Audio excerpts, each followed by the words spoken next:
묵상 시간에 오신 여러분들을 환영합니다. 오늘은 율법과 은혜라고 하는 주제를 통하여 하나님의 율법의 진정한 의미를 함께 살펴보기를 원합니다. 율법과 은혜는 어떤 관계가 있을까요? 이것은 뗄래야 뗄 수 없는 동전의 양면과 같은 하나의 몸이라고 할 수 있는 그런 요소인 것입니다.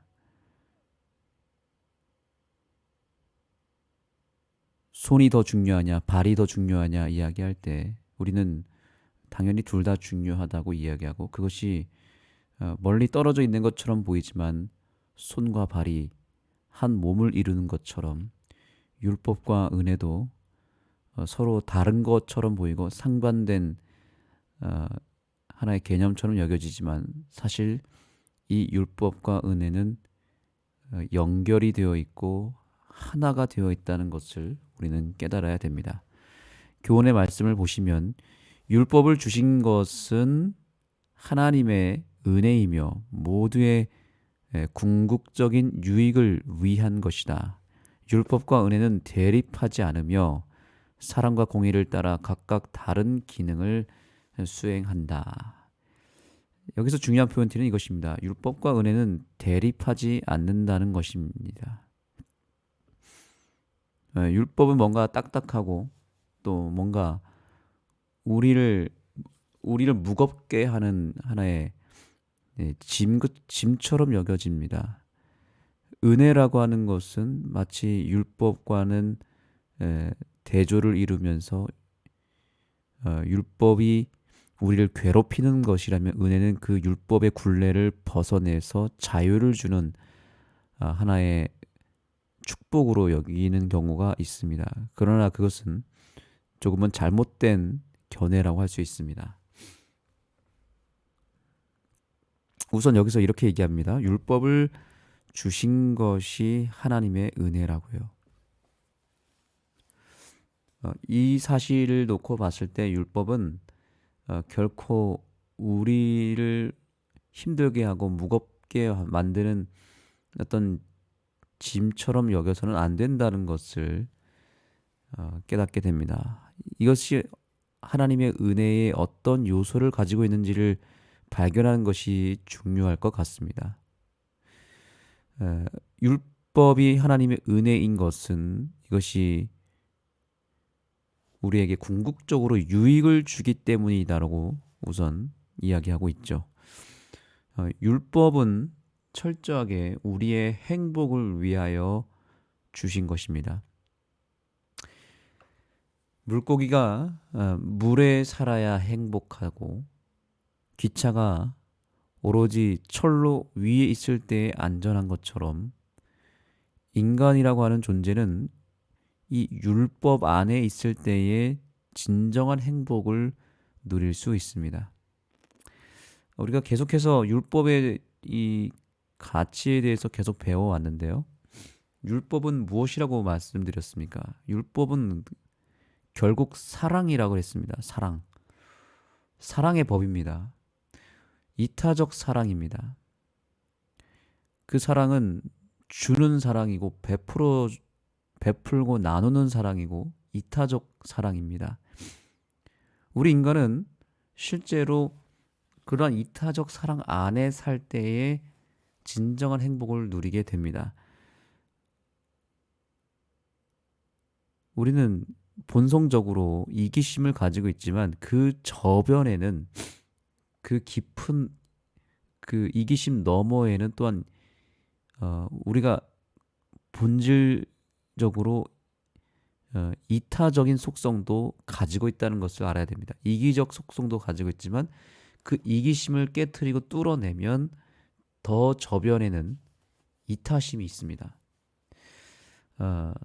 마치 이 광산에서 금을 캐기 위해서 깊이 그 광산 속으로 들어가야만 금을 캘 수 있듯이, 그래서 광산의 여러 다른 요소들을 깨트려서 마침내 금을 발견하듯이 우리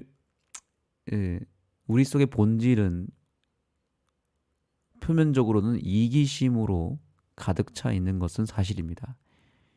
죄로 가득 차 있죠. 그것이 너무나 두꺼워서 단지 우리 속에 있는 이타적인 속성이 완전히 보이지 않고 마치 사라진 것처럼 보일 뿐이지, 사실은 그 죄의 문제를 해결하고 그 죄를 예수님의 십자가의 능력으로 깨트리고 끝까지 그것을 제거하는 일을 통하여 깊숙이 더 들어가다 보면 광산에서 금을 캐듯이 어느 순간 우리 속에 이기심을 넘어서 이타심이 있었다는 것을 알게 됩니다.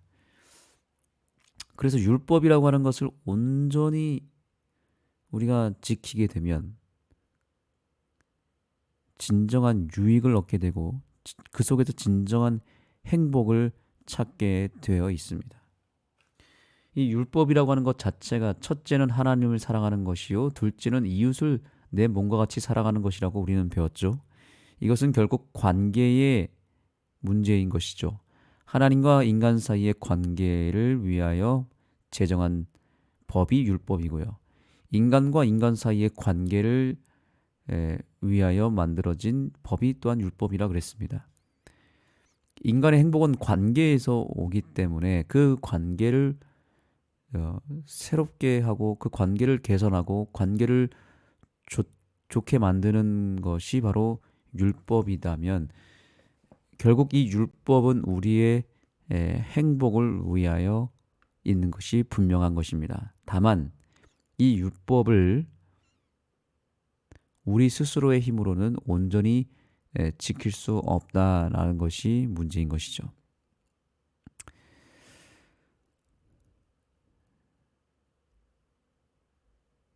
자, 그래서 여기 한 가지 중요한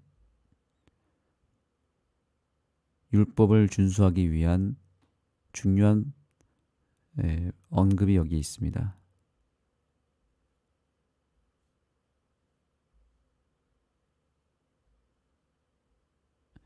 율법은 우리를 죄에서 구원하거나 사람의 마음을 변화시킬 수 없다. 우리는 죄된 본성으로 타고났기 때문에 영적으로 새 마음을 받아야 한다. 제가 아까 금 이야기를 했습니다. 금 자체는 소중한 것이고 금 자체가 우리에게 주는 유익이 큽니다. 그러나 아무리 그 금이 광산 안에 가득 차 있다 하더라도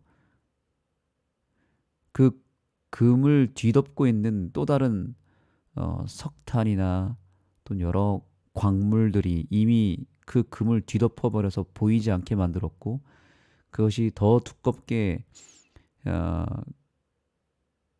금을 캐지 못하게 가리고 있잖아요. 그런데 그 금 자체가 금을 뒤덮고 있는 그 광물을 깨트릴 수 있을까요? 절대로 깨트릴 수 없습니다. 그리고 또한 우리가 우리 스스로 그 깊이 박혀 있는 그 금을 끌어내기 위해서 우리 스스로의 힘으로는 그것을 깨트리기가 불가능합니다. 그것을 깨트릴 수 있는 존재에게 부탁을 해야 됩니다. 내가 내 힘으로 아무리 깬다고 해서 깨지는 것이 아니죠. 그것을 깨트릴 수 있는 도구가 필요하고 그것을 깨트릴 수 있는 능력을 가진 사람이 나를 대신해서 그것을 깨트려주면 깨트려서 금을 캘 수가 있겠죠. 영적인 부분도 마찬가지입니다. 우리가 우리 속에 있는 그 이기심이라고 하는 그 광산을 다 폭파시켜서 그 안에 있는 금을 캔다는 것은 우리 스스로는 힘들지만 그것을 가능케 하시는 존재, 바로 예수 그리스도를 통하여 우리는 그것을 이룰 수 있는 것입니다. 그래서 율법이라고 하는 것은 우리를 죄에서 구원하거나 변화시킬 수는 없다는 것입니다. 왜냐하면 우리 안에 그 이기심이라고 하는 본성을 깨트릴 수 있는 것은 율법이 하는 것이 아니라 오직 하나님, 특별히 예수 그리스도가 그분의 십자가의 능력을 통해서만 깨트릴 수 있기 때문에 그런 것입니다. 우리는 여기서 또 한 가지를 깨닫게 됩니다. 율법이라고 하는 것은 우리를 죄에서 구원하는 것이 아니라는 것이죠.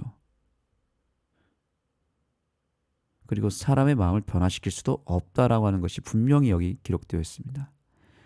자, 이것을 통해서 어떤 분들은 이렇게 얘기합니다. 그러면 율법은 필요 없네. 율법은 지킬 필요가 없구나. 어차피 우리를 구원하지도 못하고 변화시키지도 못하는데 율법은 불필요한 것이구나라고 생각할 수 있습니다. 그런데 여기서의 맥락을 잘 이해해야 됩니다. 율법은 그 목적 자체가 다르기 때문에 그런 것이죠. 아까 율법의 목적은 무엇이라 그랬습니까? 율법은 우리를 행복하게 만들어주는 것이지 구원을 이루게 하는 것은 아닙니다. 구원은 오직 예수님을 통해서만 구원받을 수 있습니다. 이것은 변함없는 원리입니다. 율법이 아니라 예수님의 십자가의 은혜를 통해서 구원받는 것입니다. 율법은 그러면 무엇입니까? 율법은 우리의 행복을 위해서 준비된 것이죠. 이것을 정확하게 구분할 필요가 있습니다. 이것을 반대로 생각하면 안 됩니다. 율법이 우리를 구원한다고 보시면 안 됩니다. 율법은 오로지 행복을 위해서만 존재합니다. 그런데 문제는 율법을 지키는 것은 우리의 행복을 위한 것이지만 그 율법을 지키지 못하게 만드는 또 다른 변수가 생겨버렸기 때문에 우리가 율법을 지키지 못하게 됐고 그래서 불행하게 된 것입니다. 그것은 바로 죄라고 하는 것 때문에 우리가 이제는 더 이상 율법을 통해서 행복해지지 못하게 된 것이죠. 왜냐하면 죄가 우리의 운명을 갈라놨기 때문인데 그 죄를 해결하고 죄에서 구원받게 하는 것은 예수님의 은혜이고 그 은혜를 먼저 받아야 된다는 것이죠. 마치 이것은 무엇과 같냐면 불치병에 걸려서 죽게 된 사람에게 필요한 것은 구원이 필요한 것입니다. 회복과 치유가 필요한 것이잖아요. 아무리 그분이 운동을 하고 그 사람이 건강식을 한다고 해서 병이 낫는 것이 아닙니다. 이미 늦은 것이죠. 건강식을 하고 또 운동을 하는 것은 우리의 행복을 위한 것은 사실이지만 그것 자체가 우리를 병에서 건져내지는 못합니다. 이미 늦은 것입니다. 수술을 해야 됩니다. 그래서 의사의 수술이 구원해 주는 것이지 건강식이 구원해 주는 것은 아닙니다. 그래서 만약에 의사가 정말 탁월한 명의를 만나서 그 불치병이 의사의 시술과 관리를 통해서 완벽하게 나았다고 생각해 보겠습니다. 그런 다음에는 어떻게 살아야 될까요? 구원받았기 때문에 막 살아야 될까요? 그렇지 않습니다. 그 다음부터는 철저하게 건강식을 하고 운동을 하겠죠. 바로 여기에 이 원리가 있습니다. 영적인 질병도 마찬가지입니다. 율법으로는 죄의 병을 고칠 수가 없습니다. 오로지 예수 그리스도라고 하는 영적인 참된 의사를 만나야만 구원받을 수 있고 그 예수 그리스도를 통해서 우리가 구원을 받았다면 그 다음에는 어떻게 살아야 됩니까? 그 다음에는 당연히 율법 안에 살아야 됩니다. 그것이 진정한 행복이기 때문에 그렇죠. 병에 나은 사람이 그 회복의 은혜를 통해서 행복하게 살려면 건강법을 지켜야 되듯이 구원받은 우리가 그 다음에 살아야 될 것은 율법 안에 사는 것입니다. 구원은 어느 순간 이루어지는 것이고 칭의를 통해서 한순간에 단번에 이루어지는 것이라면 그 다음에는 성화의 단계로 들어가야 됩니다. 구원받은 사람이 구원받은 사람답게 살기 위하여 율법을 지켜야 되는 것입니다. 그것을 바로 오늘 본문에서는 이렇게 얘기합니다. 율법을 지키는 것으로 자신을 구원할 수 없다. 구원은 오직 하나님의 은혜를 통해 믿음으로 받는 것이다. 이는 자신에게서 난 것이 아니며 하나님의 선물이다. 아멘. 맞습니다. 불치병을 내가 스스로 고치지 않잖아요. 건강법이 지키는 것이 건강법이 병을 낫게 하는 게 아니잖아요. 외부로부터 구원은 들어오는 거예요. 의사 선생님이 외부의 힘으로 예, 나의 병을 주는 것은 이것은 은혜인 것이고 이것이 구원인 것이죠. 이것은 선물입니다. 그래서 우리는 구원받기 위해서 율법을 지키는 것이 아니라 그다음 중요하죠. 구원 받았기 때문에 율법을 지키는 것입니다. 죽을 병에 걸린 사람이 먼저 구원을 받은 다음에 그 다음에 법을 지키는 것과 똑같은 원리잖아요. 네. 이 순서를 기억해야 되겠습니다. 구원은 오직 예수, 율법은 행복을 위해서 있는 것이고, 그래서 순서를 굳이 말씀드린다면 먼저 예수 그리스도의 은혜를 통해서 구원받은 내가 이제는 하나님 나라의 백성답게 살기 위해서 또 행복하게 살기 위해서 율법을 지키는 것입니다. 그런데 이 율법마저도 내가 지키는 것이 아니라 율법의 근원 되시는 예수님의 능력을 통하여 그 율법 또한 내 힘으로가 아니라 하나님의 힘으로 예수님의 능력을 통해서 한 걸음 한 걸음을 우리가 내딛게 되는 것입니다. 율법도 은혜를 통하여 지켜야 되는 것입니다. 구원도 예수님을 통해서 구원받는 것이고 율법도 예수님을 통하여 지킬 수 있다는 것이죠. 그래서 은혜인 것입니다. 결국엔 다 예수님이 해주시는 것이네요. 구원도 예수님이 해주시고 율법 준수도 예수님이 해주십니다. 그래서 우리는 매 순간 구원받은 그 순간으로 끝나는 것이 아니라 십자가의 은혜로 구원을 받은 이후로부터도 끊임없이 순간순간마다 내가 넘어지지 않도록 예수님을 의지하며 그분의 인도하심을 따라 나아가야 된다는 것입니다. 이것이 율법과 은혜의 관계입니다. 내 자신을 의지하는 순간 또 무너지게 되어 있습니다. 율법은 우리가 지킬 수 없는 존재들입니다. 금방 또한 무너집니다. 그래서 우리는 구원의 단계에서부터 성화의 단계까지 철저하게 처음부터 끝까지 오직 예수로 살아야 되는 것입니다. 오늘 하루를 살아갈 때 우리가 예수님의 은혜를 통하여 한순간순간마다 그분을 의지하며 순간순간에 구원을 이루게 되기를 소망합니다. 얼마나 사단이 우리를 무너뜨리고자 애를 쓸까요?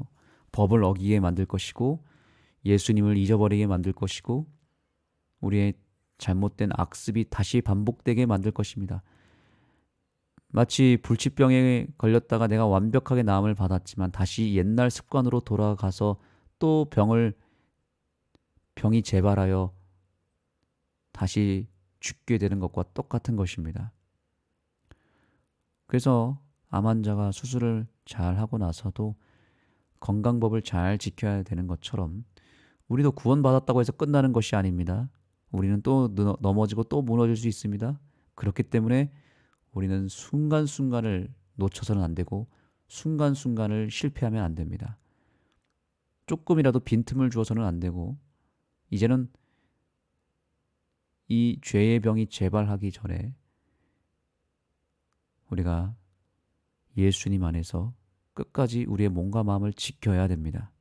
그러기 위해서 우리는 더 확고부동하게 예수 그리스도를 찾아야 되고 그분의 이름을 불러야 되고 그분을 의지해야 되며 그분 속에 거해야 되는 것입니다. 오늘도 예수님 안에서 승리하게 되기를 간절히 소망합니다. 하나님 감사합니다. 우리에게 율법을 주셔서 감사합니다. 그러나 율법은 우리를 구원하지 못한다는 것을 다시 한번 명확하게 기억하게 해주시고 오로지 예수 그리스도의 은혜를 통하여 이 아침 다시 한번 저희를 십자가의 은혜로 구원하여 주시고 오늘 이 순간부터 내가 다시 거듭났으니 이제는 하나님의 법 안에 온전히 거하기 위하여 예수님을 더욱 힘을 다하여 사랑하고 목숨을 다하여 바라보고 의지하며 주님을 놓치지 않는 우리들의 삶이 되게 해주셔서 우리가 구원받았기에 율법 또한 지킬 수 있는 그런 하나님 나라의 백성답게 구원받은 사람답게 살게 하여 주옵소서. 예수님의 이름으로 간절히 기도드립니다. 이제 개인적으로 기도하는 시간입니다. 오늘 기도를 통하여 내 안에 율법에 대한 새로운 인식이 생기게 해달라는 간구와 또한 율법을 지킬 수 없는 존재임을 인정하며 율법을 지키기 위하여 율법의 근원 되시는 예수님을 철저하게 의지할 수 있도록 간구하는 이 아침이 되기를 간절히 소망합니다. 또한 그동안 내가 불법을 행했던 그 모든 죄도 이 아침 회개하게 되기를 소망합니다. 내가 내 잘못된 습관으로 내 잘못된 불신으로 하나님의 법을 무시하고 어겼던 모든 것들을 주님 앞에 낱낱이 고하며 회개하며 다시 새롭게 시작할 수 있는 은혜를 간구하는 이 아침이 되기를 간절히 소망합니다. 찬양 한 곡을 듣고 개인기도 하시도록 하겠습니다.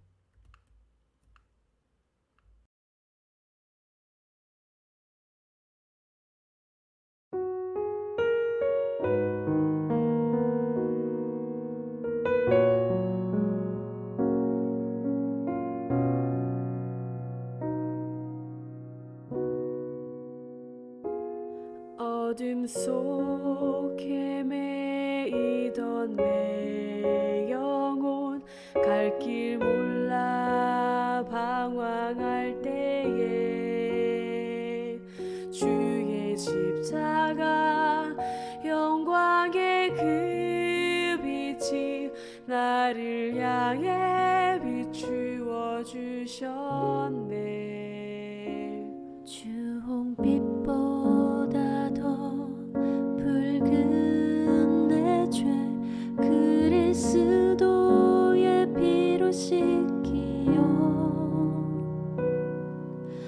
완전한 사랑 주님의 은혜로 새 생명 주께 얻었네. 은혜 아니면 나서지 못하네. 십자가의 그 사랑 능력 아니면 나서지 못하네. 은혜 아니면 나서지 못하네. 놀라운 사랑 그네 아니면 나서지 못하네. 이제 난 사는 것 아니요 오직 예수 내 안에 살아계시니 나의 능력 아닌 주의 능력으로 이제 주와 함께 살리라. 오직 은혜로 나 살아가리라.